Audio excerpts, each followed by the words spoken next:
নমস্কার, ডিজাইনার চ্যানেলে আপনাকে স্বাগত। আগের পর্বে আপনি দেখেছিলেন কিভাবে পিন নেকের কাটিং ও কাটিং করতে হবে। যদি ভিডিওটি না দেখে থাকেন তাহলে লিংক ডেসক্রিপশনে দেওয়া আছে, দেখে নিন। আজকের পর্বে জানবেন কিভাবে পিন নেকের স্টিচিং স্টেপ বাই স্টেপ করতে হবে। তাহলে চলুন জেনে নেওয়া যাক। এটা ফ্রন্ট নেক, এটা ব্যাক নেক। তো ফ্রন্ট নেক আর ব্যাক নেকে আমি এইভাবে ফেব্রিকটাকে ফোল্ড করে নিয়েছি, ফোল্ড করে আয়রন করে নিয়েছি। সাথে স্টিচ করব।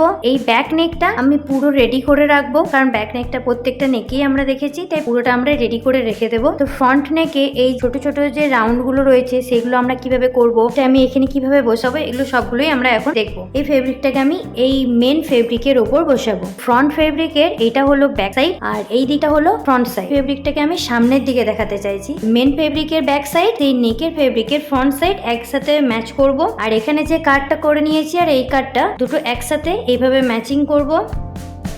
আমি এখানে চেক করব এই যে ফেব্রিকটা আছে এখানটা কিছুটা এক্সট্রা আছে, তাহলে এখানে যতটা আর্ম হোল আছে অনুযায়ী আমি এখানে ফেব্রিকটাকে ফোল্ড করব। মেজারমেন্ট টেপ নিয়ে আমি এখানে চেক করব তাক মিডিলে আমি বসিয়েছি নাকি। তো এখানে আসছে 2 ইঞ্চ। তো সেম ভাবে এই সাইডেও আমি দেখে নেব, এখানেও 2 ইঞ্চ এসছে। তো এখানে বসানোটা আমার পারফেক্ট হয়েছে। এখানে পিন দিয়ে আটকে নেব।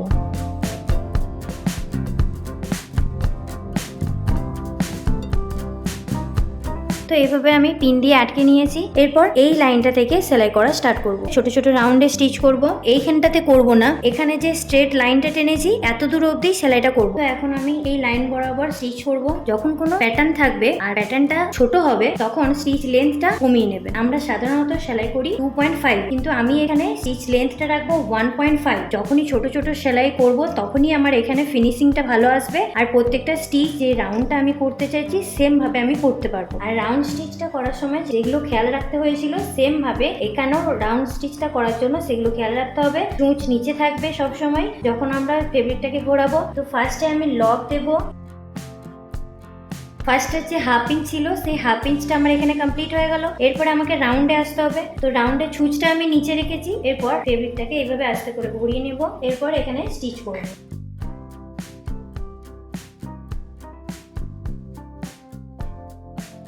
সেলাইগুলো খুব আস্তে আস্তেই করতে হবে, তাড়াহুড়ো করে এই সেলাইগুলো করা চলবে না। তাড়াহুড়ো করলেই আমাদের ফিনিশিং নষ্ট হয়ে যাবে। এখানে অবধি সেলাইটা নিয়ে আসার পর আমি এখানে একটা লক দেব। এইভাবে ফেব্রিকটাকে ঘুরিয়ে দেব।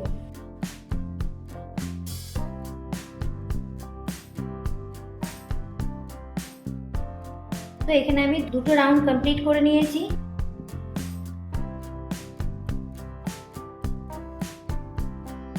তো এখানে আমার পুরো স্টিচটা কমপ্লিট হয়ে গেছে। আমি পিনগুলোকে খুলে নেব। এখানে প্রত্যেকটা রাউন্ডই প্রপার রাউন্ড হয়েছে, একটা কোনো জায়গাতেও কোনো পয়েন্ট আসেনি। এখানে যে পয়েন্টগুলো তো হয়েছে সেই পয়েন্টগুলো এক্সাক্ট কন হয়েছে। আমি আপনাকে দেখাবো বলে এখানে পেছন দিকে অন্য কালারের থ্রেড নিয়ে আমি এই স্টিচটা করেছি। প্রপার মেজারমেন্ট, প্রপার ড্রয়িং করে তারপর যদি আমরা স্টিচটা করি ভাবে তৈরি হবে। এখান থেকে আমি 0.25 অবধি আমি বাড়তি রাখবো না, এখানে এক লাইন অবধি বাড়তি রাখবো আর পুরোটা আমি কেটে নেবো।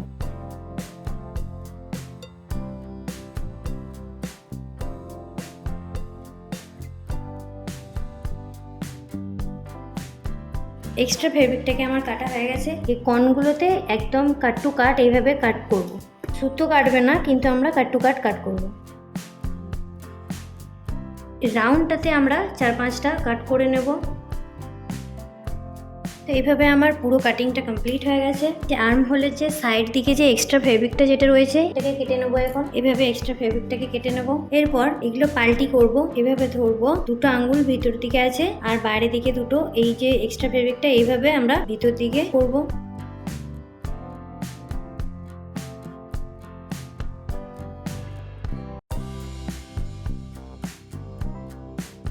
এখানে দেখুন ভালোভাবে কিন্তু এখনো রাউন্ডটা কিন্তু আসেনি। এটা সাইড ক্লিপ নিয়েছি, আপনি চাইলে এখানে ওপেনারও নিতে পারেন। আমি এখানে সাইড ক্লিপটা নিয়ে, সাইড ক্লিপের এই পেছন দিকটা পুরো রাউন্ড থাকে আর ওপেনার দিয়ে অনেক সময় কাপড়টা ছিঁড়ে যায়। তো ওপেনার দিয়ে যদি করি এই সাইডটাতে ক্যানভাসটা আছে সেই সাইডে আমি এইভাবে স্ট্রেট রেখে করব না, এই পোর্শনটাকে আমরা এই সরুটাকে নেব না। তো এখানে আমি এইটা নিচ্ছি, এইটাতে কোনো সমস্যা কিছু হবে না, ভালোভাবে রাউন্ডটা বেরিয়ে আসবে।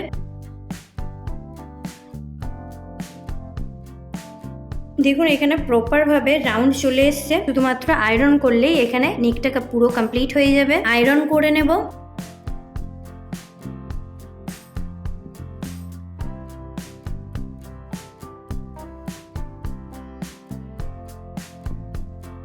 তো এইভাবে পুরোটা কমপ্লিট করেছি। এটা হলো ফ্রন্ট সাইড। এখানে 0.25 ইঞ্চের গ্যাপে একসাথে স্টিচ করে দেবো। শোল্ডার জয়েন করব, তো শোল্ডার জয়েন কিভাবে করব সেটা এরপরে দেখবো। এইভাবে আমরা শোল্ডার জয়েন করব। এটা ফ্রন্ট দিক, এটা হলো ব্যাক সাইড। দুদিকেই কিন্তু কোনো রকম মার্জিন নেই, মার্জিনটা পুরোটাই এই দিক থেকে ঢুকে গেছে। তো এইভাবে শোল্ডার জয়েন্ট আমরা কিভাবে করব সেটা এখন আমরা দেখবো। পুরো ফুল ফিনিশিং এর সাথে শোল্ডার জয়েন করেছি। তো সেম ভাবে আমি এই সাইড দিকে করে দেখাবো। এরপর এটা পেছন দিক আর এটা পেছন দিক। তো পেছন দিক আর পেছন দিকের সাথে ম্যাচ করেছি, কারণ সামনের দিকের যে ফেব্রিকটা সেটা হচ্ছে বড় আর পেছন দিকের যে ফেব্রিকটা সেটা হচ্ছে ছোট। দুটো একসাথে রাখবো। হাফ ইঞ্চে আমি এইভাবে ম্যাচ করব।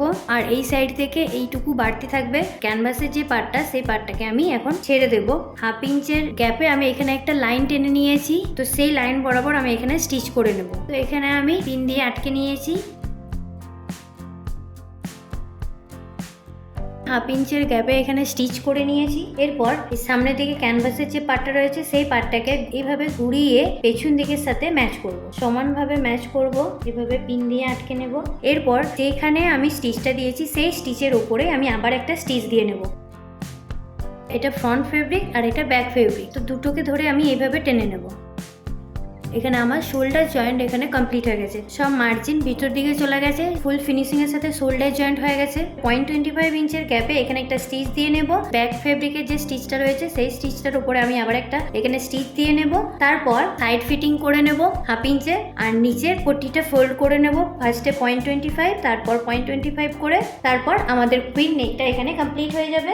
আমি এটা পুরোটা কমপ্লিট করে নিই। পুরোটা কমপ্লিট করে নেওয়ার পর আবার আপনার সাথে দেখা হচ্ছে। তো এখানে নিচের পট্টিটা ফোল্ড করা হয়ে গেছে, সাইড ফিটিং করা কমপ্লিট হয়ে গেছে। এই হলো কুইন নেকের ফাইনাল লুক।